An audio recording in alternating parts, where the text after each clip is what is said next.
নির্বাচন ঘিরে খুলনায় আনাগোনা বেড়েছে চরমপন্থীদের। কয়েকটি খুন সংগঠিত হবার পর তার কৌশল এমন ইঙ্গিত দিচ্ছে। ফলে নির্বাচনকে কেন্দ্র করে সহিংসতার সংখ্যা যেমন বাড়ছে, ঠিক তেমনই নিরাপত্তা নিয়ে উদ্বিগ্ন রাজনৈতিক নেতারা। যদিও পুলিশের দাবি এসব ঘটনায় নির্বাচন ও রাজনীতিতে প্রভাব পড়বে না। ত্রয়োদশ জাতীয় সংসদ নির্বাচন ঘিরে খুলনায় প্রচারণায় ব্যস্ত প্রার্থী ও নেতাকর্মীরা। সকাল থেকে গভীর রাত পর্যন্ত কর্মী সভা, গণসংযোগ ও উঠান বৈঠক চলছে। তবে সবকিছু ছাপিয়ে উঠে এসেছে প্রার্থী ও নেতাকর্মীদের নিরাপত্তা ইস্যু। প্রতিনিয়ত ঘটছে হত্যাসহ সন্ত্রাসী কর্মকাণ্ড। গেল 14 মাসে খুলনা মহানগরের বিভিন্ন থানায় 46টি হত্যার ঘটনা ঘটেছে। গুলিবর্ষণ ও বোমা হামলার ঘটনাও কম হয়নি। সব মশার বিরুদ্ধে সুরক্ষা দিতে এলো বসুন্ধরা এক্সট্রিম অ্যারোসল। মশার বিরুদ্ধে এক্সট্রিম সুরক্ষা। এর মধ্যে কয়েকটি সন্ত্রাসী কর্মকাণ্ডের কৌশল বিশ্লেষণের পর চরমপন্থীদের জড়িত থাকার ইঙ্গিত মিললেও এখনও ধরাছোঁয়ার বাইরে তারা। ফলে নির্বাচনকে কেন্দ্র করে সহিংসতার আশঙ্কা বাড়ছে।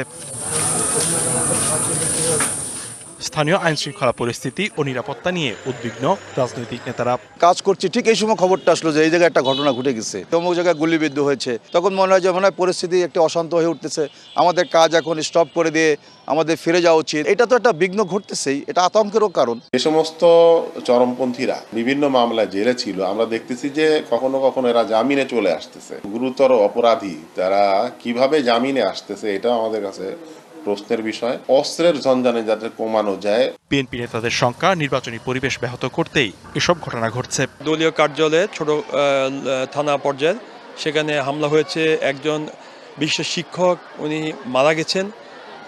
প্রশাসনকে আমি ওইভাবে কোনো দায়িত্বশীল আচরণ করতে দেখিনি।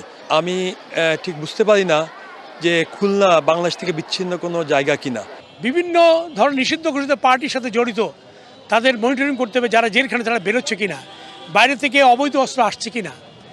এগুলো যদি গোয়েন্দা সংস্থা নজরদারি না করে তাহলে কিন্তু সুষ্ঠু অবাধ সুষ্ঠু নির্বাচন সম্ভব না।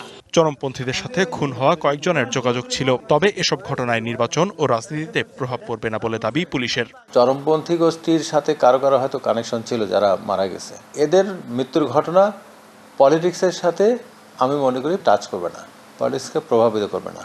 শিগগিরই খুলনায় অস্ত্র উদ্ধার ও সন্ত্রাস দমনে বিশেষ অভিযানের দাবি রাজনৈতিক দলের নেতাকর্মীদের।